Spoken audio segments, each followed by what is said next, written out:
Hello, everyone. Dan Goodstein here, and welcome back to the Digital Leader Show. Our goal each week is to help make you a better digital leader as we transform to a digital society and digital enterprises. We discuss key issues and news at the intersection of business, tech, and the humanities. We're here live Wednesday at our new time. It's noon Eastern, 9 Pacific, or 6 p.m. Central European Time on YouTube, LinkedIn, and Twitter. And the recording is made available on major podcast platforms the following week. As I said, I'm Dan Goodstein. I head up Digital Enterprise Institute and the Institute for RPA and AI. My co-host, as always, is Carlos Alvarenga, Chief Research Officer for Digital Enterprise Institute, author, educator at the Robert H. Smith School of Business at the University of Maryland, and former advisor at Accenture. Carlos, good afternoon. Good afternoon, Dan. Good to be back with you again. So, when we first launched this show, which was back in the spring, Carlos, we had this idea of making it about, some of the top news and happenings that were going on each week. And then there were so many hot issues. We kind of focused on, one issue-ish for each of the shows. But this week, our goal is to focus on a few key topics that were part of our DEI Weekly that went out last week. It's a curated selection of our favorite content for global digital leaders that goes out to Digital Enterprise Institute members each week. You can sign up at right on the top of digitalenterpriseinstitute.com or DEInetwork.com and get on that list. But a lot of really interesting things happening, Carlos. There was a lot in this week's newsletter. I'm curious as to kind of what caught your eye. I think a couple of things did. One was certainly at the top of my list would be the Atlantic article of God and Machines, which talked about advances in AI and how we're entering yet the next phase of the evolution of these technologies, right? And then the implications of those technologies, to really understand them, what do they mean for us as society and as leaders. So I found that very interesting. I found the article about the 001%, right, from Chicago Booth, also interesting, which tied to the last one I'll mention, which is the one about the guru in Silicon Valley and the rise of the Silicon Valley kind of philosophers, right, and their opinions about society and where the world is going. So I thought quite a few things jumped out at me from the list. Yeah, so let's take the Atlantic one first. There's so much debate, I think, in the AI community, about ethics versus kind of business. And I use versus because it seems to me that there are two schools of thought on this, right? There's the purist, maybe the capitalist, but certainly the business centric, community that's trying to push the edge of this. Either for commercial reasons or just, you take somebody like Elon Musk who, in theory is just trying to put out the best technology for society as possible. And then you have sort of the, I think it's more the philosophical people who are like, wait a second, before we get to a true artificial world, which we're not really even close to, but there's pieces of it that are emerging. Some of those people are saying, hold on a second, do we really want to allow these things to kind of self-generate, or even worse, for a subset of unregulated human beings to be the ones that make those decisions, right? Mm-hmm. And I think the article brought up two very interesting points. One was that these machines are more and more powerful, and I think a lot of us don't really understand the power they already have and how and the power that's being given to them. There is AI already working on, for example, whether somebody gets paroled or not, right? We know that they work in decisions about housing, about credit, about jobs. Every day, the scope of what these machines do increases. I'm not sure we're aware of that scope. You're going to call it scope creep, right? The other was, which is the most important, was the inexplicability of how these machines work, even to the people who create them by design, right? We've had this situation now for a few years where people will tell you, I'm not quite sure how the thing works, which is kind of a unique thing because of their power. They have both positive power and negative power, but we can't imagine someone who says, hey, I just invented a new bomb that can destroy a city. Not quite sure exactly how it operates, right? But trust me that it'll work itself out, right, and land in the right place that we want it to land. So I do think this question of the people who are making the machines, are they the ones who should be deciding where they get used or not? Is it the free market who should decide that, or does society have a bigger interest in thinking this through before we get to a point where we won't be able to sort of to control or take this back? Right? And I think that's what the article did just a great job of highlighting. We're moving forward in this direction without a lot of consideration outside of people like think tanks and others who are debating these issues pretty strongly. And of course, in Europe, where they have, and they've taken a little bit of a different path or significantly different path than we have here in the US. Yeah, I interviewed a really interesting company a couple of years ago. I'll dig up the video and send it to anybody watching here. But it was a really interesting startup that was responsible for creating what was supposedly the first ever emotional processing chip. And obviously a lot of AI implications, there. And I asked the founder, I said, how do you avoid this, and I hate to use the overused thing, right? But this Terminator potential outcome, right? And his plan was that it was sort of like this buddy system. So, it would feel emotions and sense emotions and react accordingly. But at the end of the day, it was designed to please or help you as the user, as the master, I guess you could say. So that was and it also incentivized positive emotions over negative emotions. So that was his thing. But you see these things. I mean, a few years ago, the whole Microsoft AI experiment where the thing started getting super racist, right? And they had to shut it down based on its organic evolution, right? So to me, the organic thing is dangerous. But then what do you do to not stymie innovation? Oh, I think that's one of the issue here. And I was talking to the chief digital officer of one of the large Indian tech companies a while ago, and he mentioned how so much data analytics and machine learning is really chemistry, right? And so we mix information to create value. But he mentioned that there's information that we collect today that seems like it's valueless at this moment, but it could suddenly become valuable tomorrow. And we provide that information without knowledge of what could be done the next day. And he gave the example of, let's just take the color orange. Let's say we survey all of our employees and we ask you for your favorite color, and you innocently say it's orange. A year from now, an algorithm discovers that if you like orange, you're more likely than not to commit fraud. So now we decide to fire everybody who likes the color orange, or at least to put you under high level of surveillance. He says this is what worries him, not what we do today, but what will be possible tomorrow as data chemistry discovers new formulas that we're not aware of at this point, because these control mechanisms, at least socially, generally speaking, just don't exist right now. So it's the innovators who are in control of this discussion, right? Not those who are being innovated upon. And I think that's what the article is trying to highlight, which is that this is moving a lot faster than you may think. And do you want to join the conversation about how this will be governed? Or you're right, and it's this fundamental question, or do you trust the system, capitalism, whatever you want to call it, innovation, the valley, right, to let it get to the answer on its own?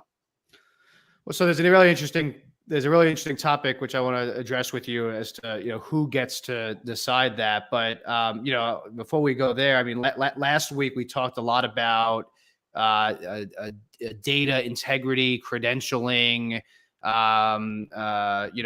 where people get their information and things like that. And then this article came out from Wharton talking about fake news, right, and how it's being consumed. And so my fear is that, and you had mentioned the story last week about, Wikipedia actually gravitating more towards, community consensus versus truth, which is, a really kind of scary thought. So is that, I mean, I assume that concerns you, but do you think it's as real of a challenge as people have talked about?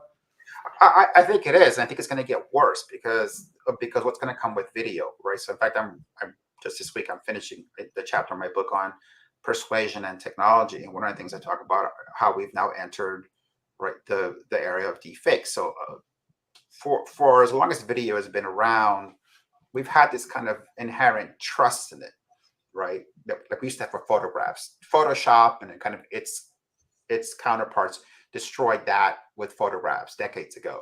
That is happening now to video. And so when we see someone doing something, even that is kind of the last bastion of what was believable, right? Is about to go away. So we're now entering a world where, as the article mentioned, fake news sits alongside real news side by side. And in fact, I had this chat with the head of a communication school here in DC a while back, where I said a critical skill in the future will be the ability to tell real news from not real news, because nobody goes to a website called fakenews.com to read, right? The fake news is embedded side by side in Facebook, whatever it happens to be, and even there are even degrees of fakeness. So this is the ability to say, well, where does this come from? What is the source? How believable is it? Is a real issue right now. And there is no answer at this point. Right? You may trust the website, but we've seen enough corrections even on quote unquote mainstream sites that at this point you could say, well, are they really in control of what they're publishing? Yeah, and again, we talked a little bit about last week, that some of these algorithms, some of these social media platforms, maybe they incent the wrong behavior, right? They incent polarization and controversy. But I think it's been, at least for the last few years, all the reading I've done, and a lot of this was sparked by a lot of people saw that Netflix documentary on, the social experiment and kind of these echo chambers where people kind of go down a rabbit hole and get, fed by these social platforms, more and more content that, just further feeds what their beliefs are, what they believe versus, the old school way of, turning on the news and getting both sides of it. But this article from Morton, this research from Morton seems to combat that, saying that echo chamber is a fallacy, and that the people that, are reading, reading the fake news are also, reading legitimate news. Do you, that seems hard to believe to me, but what do you think? Well, there are two questions here, right? One is the echo chamber not real? I think even they kind of qualify that and say, well, it is in some cases, and I do think that it is. I've seen it myself in the case of people whom I know who really on different sides of the political spectrum, but the great majority of what they hear overlaps, come from the same sources. The other question is, even if you do read a competing quote unquote opinion, with what opinion do you read it? So if you're extremely conservative and you read CNBC to find things to mock or to as examples of fake things, yeah, you may be consuming it, but you're not really consuming it, and vice versa. So what is the percentage of people who are actually from a neutral stance, right, quote unquote, looking at both sides of a question? I'd say that's a pretty small group, and I do think that these algorithms, and I know this, that the algorithms on these social platforms are designed by the engineers to give you what you want to see. And once they understand that you like this, they'll continue to feed you what you like, right? And if that's not the echo chamber, I mean, I don't know what is, right? But it's not an accident, right? It's by design. It's how they're supposed to work. Yeah, and I think part of the issue becomes the merging of the business model, with how people get their news, right? You could argue that's always been the case that the media is a business, but I think the wall, the separation between, editorial and advertising was much more, much stronger in the past. People argue it's evolved over the last, 10, 12 years, but there's no questioning that, the motives of the social platforms, are slightly different. So then the question is, how do you put that into check, right? This article on Wharton, they actually suggested at some point not having blanket policies around censoring certain types of content and things, which I know there's a lot of people out there that have been critical of these platforms for censoring, and how do you define what's true and what's credible, right? Again, but this article seems to suggest that you should target certain groups of people that are more susceptible to fake news and actually censor those types of groups. That sounds really scary to me. I mean, the only thing worse than blanket censorship is targeted censorship. It's just such a hot button issue, at least in this country, right? Who controls the delete button? And to your point, one of the big things that has changed is we used to have a filter and then publish media model, right? And then that changed with the internet to a publish and then filter. So now put it out there, and some algorithm tries to take out porn or take out offensive language after it's out there. It isn't filtered before. It used to be that if you worked in media, all this, the FCC, a lot of different people stopped us from getting out there, right? So it was filtered before it was publishing. We're now in a publish and then filter sort of model. And so that's kind of been the default for the last decade or so. To now go back to the other model to say, I'm going to start filtering before it's published, right? That it can read your tweet before it's posted, or whatever it happens to be, or that it's going to be blocking it. Boy, that's a tough pill for most people in the U.S. to swallow. To your point, the feeling is going to be here that, it has to go out, and we'll sort it out later, with some exceptions, right? Pornography and a few other things that we generally agree that the platform go ahead and filter. But the platforms has been written about many times, right? They like to have it both way. On the one hand, they claim that they're just markets, really, right, where people can publish their views and they're not editors. But we know that tens of thousands of people work at all these large platforms editing content every day. But yet they claim no editorial responsibility for what gets published, right, as a kind of foundational truth of how these businesses operate. If they ever did, the model would just collapse, at least the current model. Yeah, I guess the issue is that they're kind of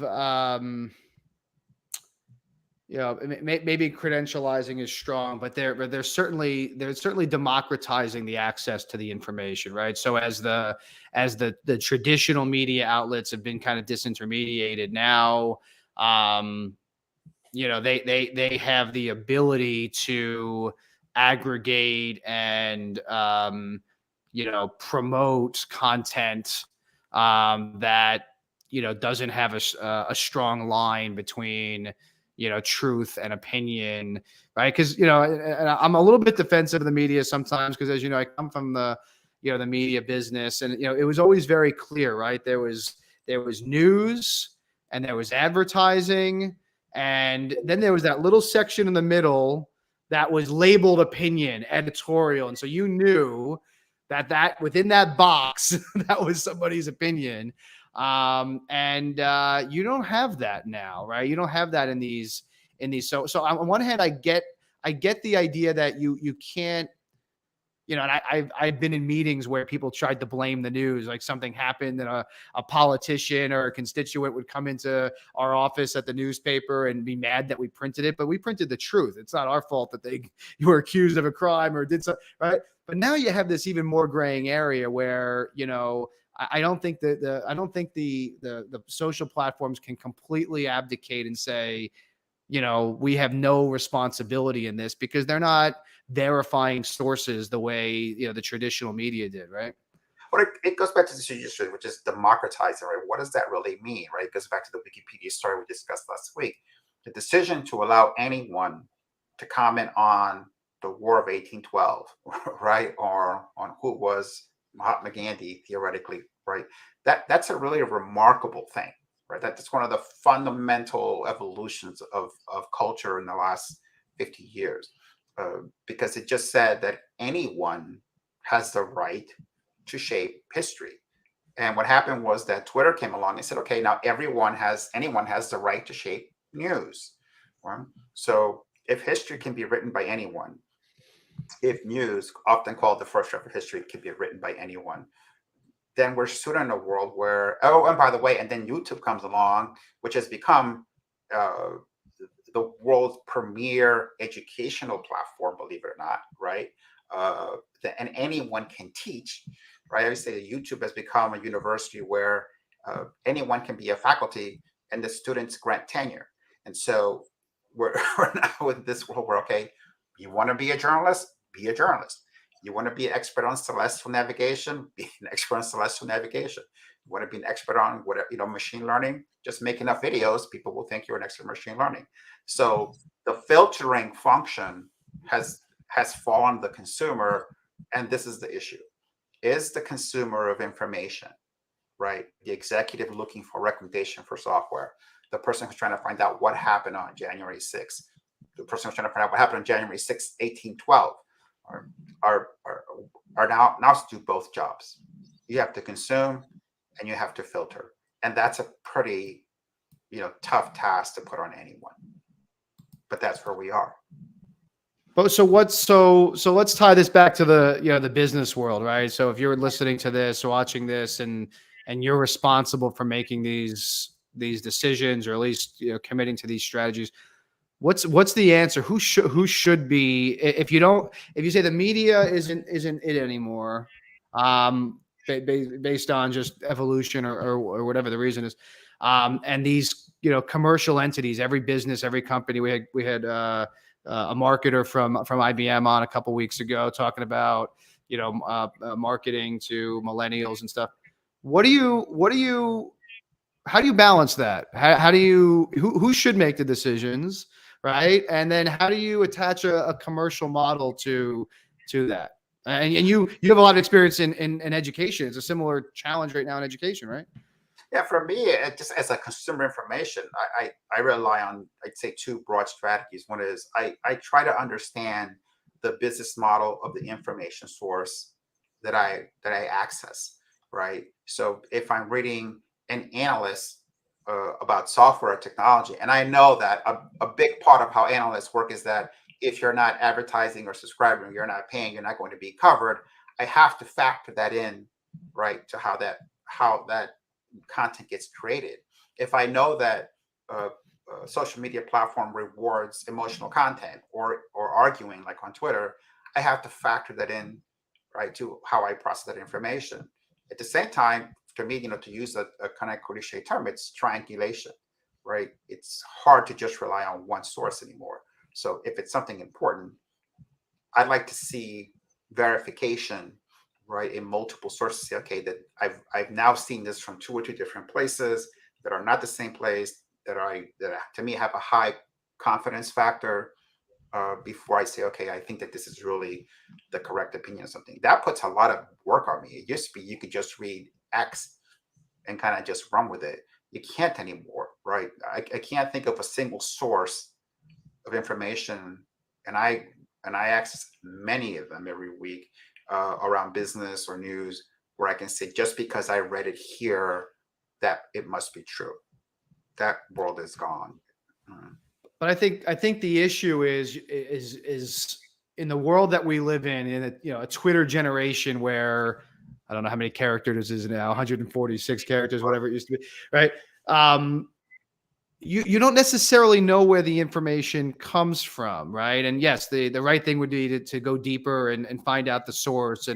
But the way people communicate today through social platforms and things, it's not always obvious. I think of like a Google News feed, where you just see headlines. Even in our DEI weekly newsletter, you've been pushing really to make sure that the source is very obvious at the bottom of the excerpt, where it came from, but it's not always so obvious, right? And so I wonder, and maybe we got to ask a psychologist at some point. I wonder what the impact is of, reading headlines all day, every day, seeing 140 characters all day, every day. At some point, even maybe on an unconscious level, you think, I think you start almost believing what you're seeing over and over again that's being thrown at you.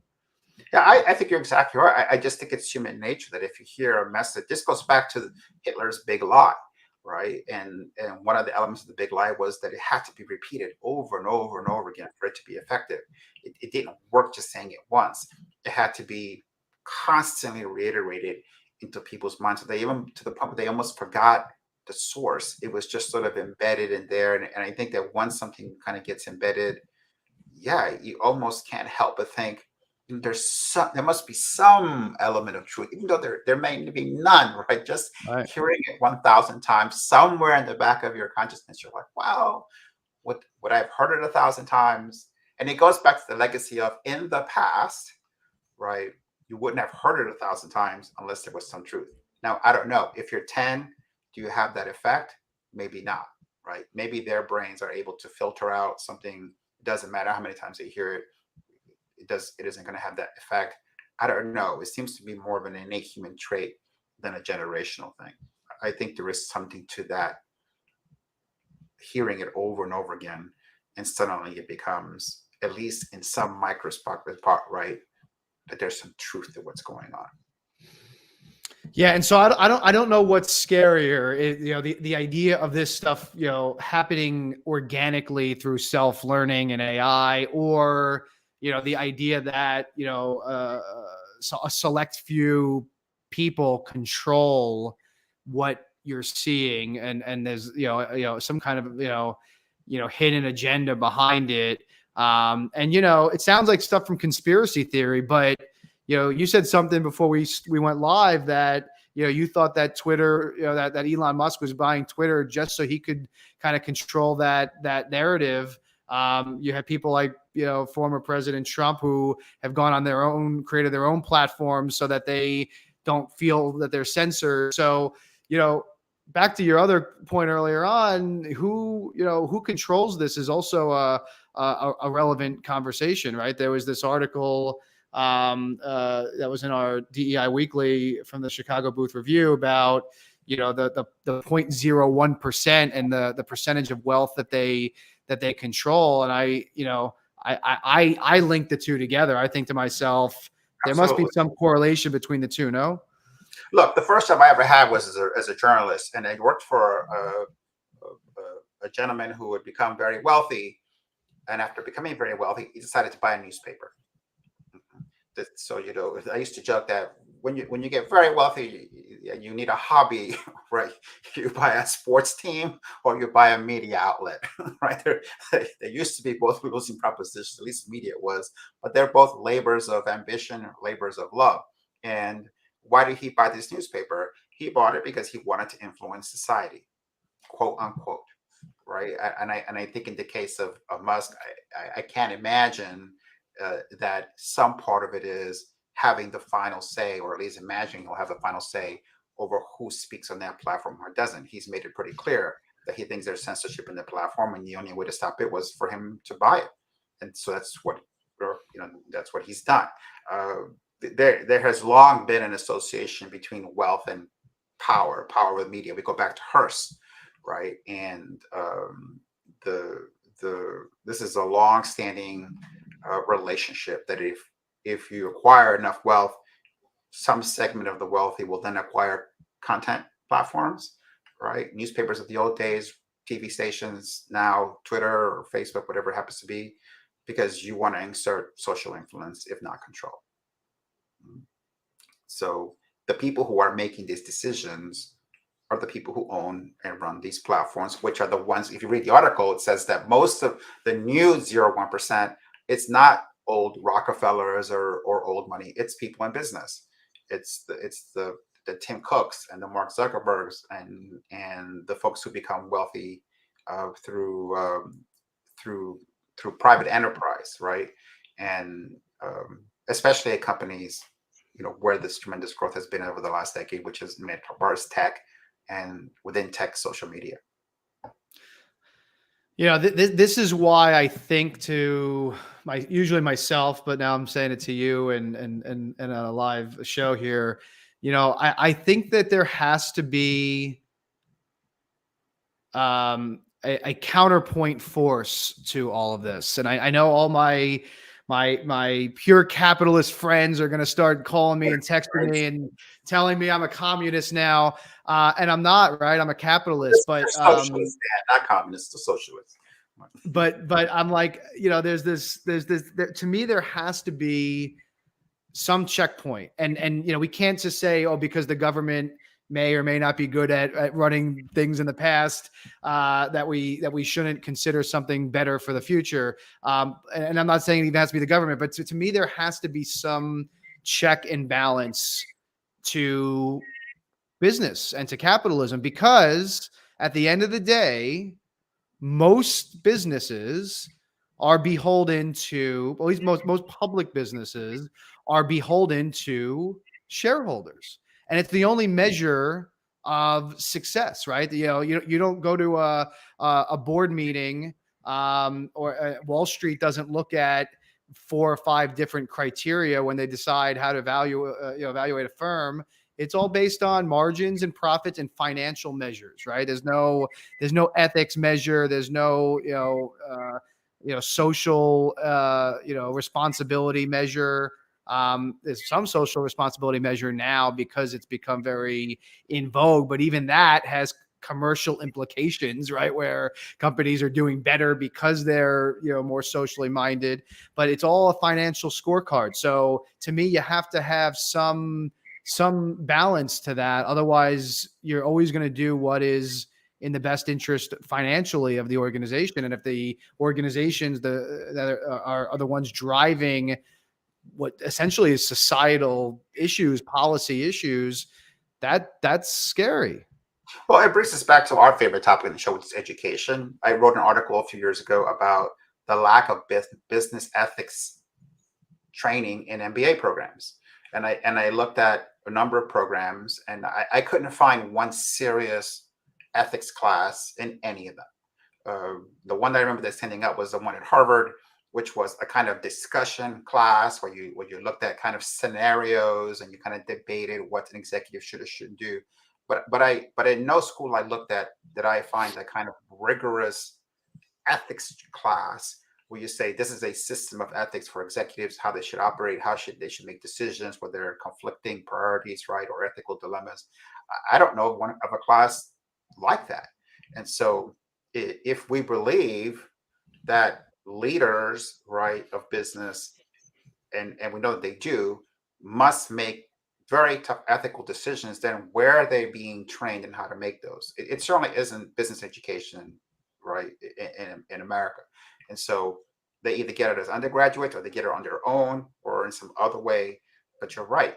The idea there is an ethical component to capitalism is a relatively new one, right? And maybe it just hasn't caught up the theory with the reality of the kinds of choices that executives are making every single day, whether it's to censor somebody on Twitter, to support a given cause, right? Or even simply the accumulation of this much wealth. There are people who will tell you there's a point where it's just too much money, in parentheses, power, for any one individual to have in a democratic society. Have we reached that point? A lot of people say we crossed it a while back. Well, I mean, and you look at these numbers, and even if you dispute these numbers, I've seen similar numbers in other places. I mean, something's changed over the last 30 years, right? And I'm curious as to maybe they cover it if you've seen the research, Carlos. But you could see in all these graphs something has changed, right? The split, the divide has gotten bigger, since the 80s, right? So is that driven by the tech companies? Is that driven by a change in just culture away from ethics? Is that a change in education? I don't know the answer, but it's clear that something, is it just tax policy? But something's changed. Well, I think tech is a big part. If you look at the story of WhatsApp, for example, right? You look at in companies like it that will go from zero to $1 billion of valuation in 12 months, right, or thereabouts. That just wasn't possible 50 years ago. In 1930 or 1950, a company that was worth a colossal amount of money had a colossal amount of employees, right? Tech changed all that. It said that a small group of people could create a massive value store and would be rewarded for that. And that's one thing that's extremely new. You don't need a lot of physical capital, right, to become extremely wealthy. The other factor has been, and I think Piketty talked about it in his book, which is we used to have sort of labor and management, right? And now we have talent. And talent is a new class of worker.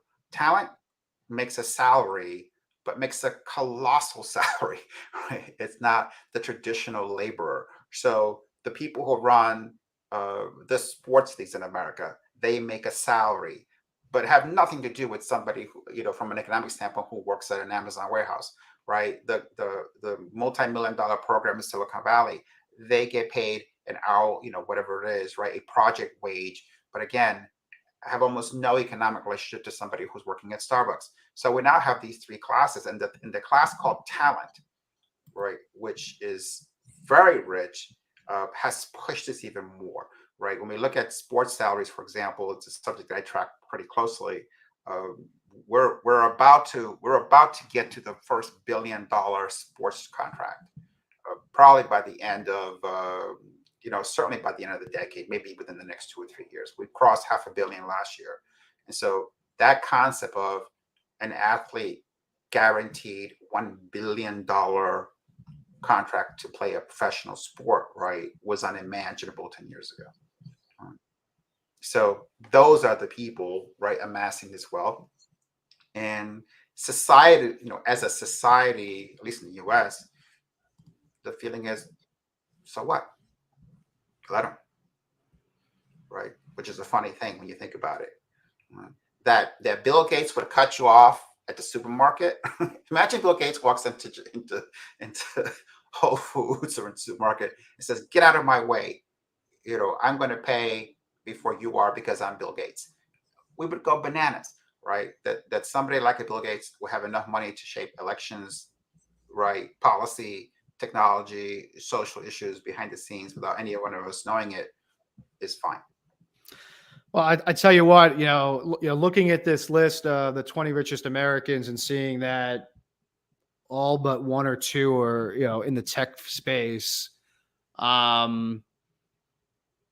which I was always for, right? I grew up in the tech space, so I'm a big defender of tech. And you and I always had these good debates. And I'm usually on the side of let tech innovate. Otherwise, we slow down as a society. However, when you tie these conversations together, of not only do these people have this type of money, and the percentage of that they have, of money and that's in society is significant, and they're driving the technology, which is more and more becoming the media, the news and things like that. It's not just about the money; it's also about the power, right? And I don't think so, it is. Look, American society has decided long ago that the more you can amass, right, the better for you. We see it as a sign of talent, of merit, of hard work, right? And I'm not going to dispute that. Well, my question is simply the consequence of that model, right, for the rest of society. Are those consequences understood? And are we okay with them? There's long been a debate about money in politics, and we know that still exists. So it's now gone beyond just politics, right? Is this concentration of wealth driving innovation into a digital world that we haven't stopped to think about necessarily? And should they be allowed to drive it? It's not about whether this person should have $1 trillion. It's about, does that person having $1 trillion create consequences for everyone else that we never signed up for? Yeah. Right. We might think of it kind of in that context. Okay. Anything else, Dan, that jumped out at you from the list before we run out of time? Maybe one more thing we want to highlight. because there was a lot to talk about too. Yeah, no, I mean those are those are big enough topics to enough. Keep us busy for a while. There's also some interesting things around, which I guess is related. There was this piece that we highlighted this past week in Harvard Business Review about measuring algorithms and their performance. I wonder if maybe this is under the solution of under the category of, is this a solution to some of these big challenges we're talking about? Is there a way to kind of measure these things before we kind of let them run loose? You're right, and I think that's their public and private measure, right? Certainly, anyone who is just as an executive, if you're investing in algorithmic technologies, there's the question of just simple ROI. Are they working? Are they worth the investment? And then there might be something that we say, look, this algorithm has not just a private function for company A, B, or C, like scheduling or supply chain or whatever, procurement, right? It has a public function as well. And if so, how is the public being informed about how the algorithm is behaving? How well does it perform? And is it kind of fit for purpose? I wrote a piece a year ago about facial recognition, which was really interesting because when the research, I kept coming up with the fact that most of it doesn't work. I mean, it's just flawed technology, and yet taxpayers continue to fund it. Taxpayers continue to pay for it. People continue to think that it actually works, but the science was pretty clear, right? That there's very little, if any, evidence that any of it is any good for almost anything, and yet we continue to build on it for business and social applications without having the public understand, what is the real performance of these measures, because they're hidden in kind of academic journals and research studies that most people are not going to read. So I think that there is, call it algorithm transparency, right, Dan? That is a debate worth having. I think as a digital leader, back to our favorite topic, there's probably more that executives could do when their algorithmic machines have social impact, to share, right, that performance, and to say, listen, this algorithm is doing this and that is going to impact the public. And by the way, this is how it's built. This is who builds it. And here's how it performs, right? Yeah. And if it's good enough, to be honest about that and saying, here's what we're doing to improve it. There are all kinds of things that affect us that we never get to see. What are they really doing? Yeah, I agree. I think my advice on that is, it's a really big topic. It is partially a philosophy topic at this point. I think just people having the conversation and the awareness of where the data comes from, where the content comes from, where the AI comes from is important. But I will tell you, because I'm a part of a lot of these AI conversations, as you can imagine, across our association, across our network.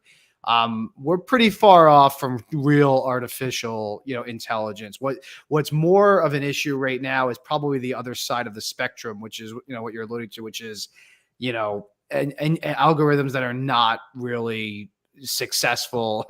And a lot of it is because they're being written and trained by people that are not necessarily doing things the most efficient way. There are a lot of that, you talk about, AI bias. A lot of it is being done to replicate an already broken process. Right. So, it gets back into, and you spend a lot of time, at Accenture, Carlos. You think back to, process design, process optimization work, some of that really, old school stuff that tech is embraced.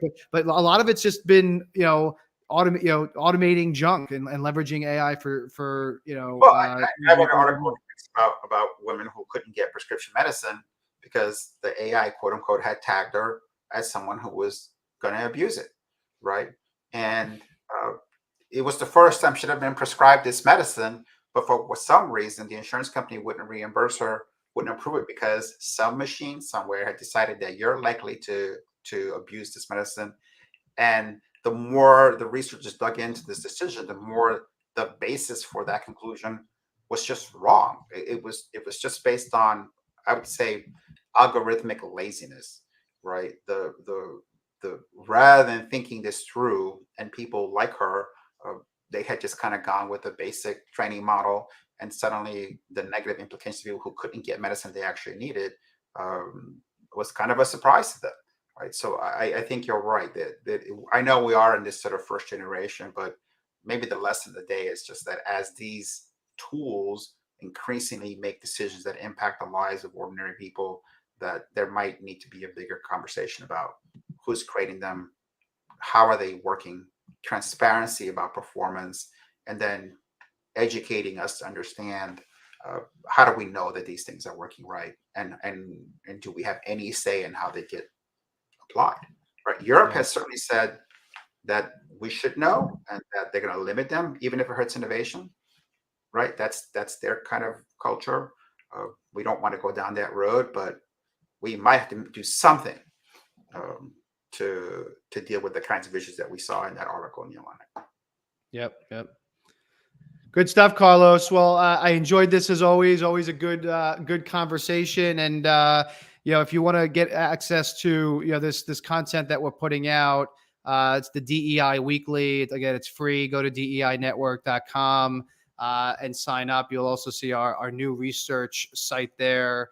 Our new digital journal of innovative, peer-reviewed business and technology research. So check that out. Again, DEInetwork.com. And in the meantime, you can see us every week at noon Eastern on Wednesday. And look for us on the major podcast platforms the following week. Carlos, thanks for doing this again, and we'll see you next week. Always a pleasure, Dan. See you next Wednesday. Bye-bye. Take care, guys. Bye-bye.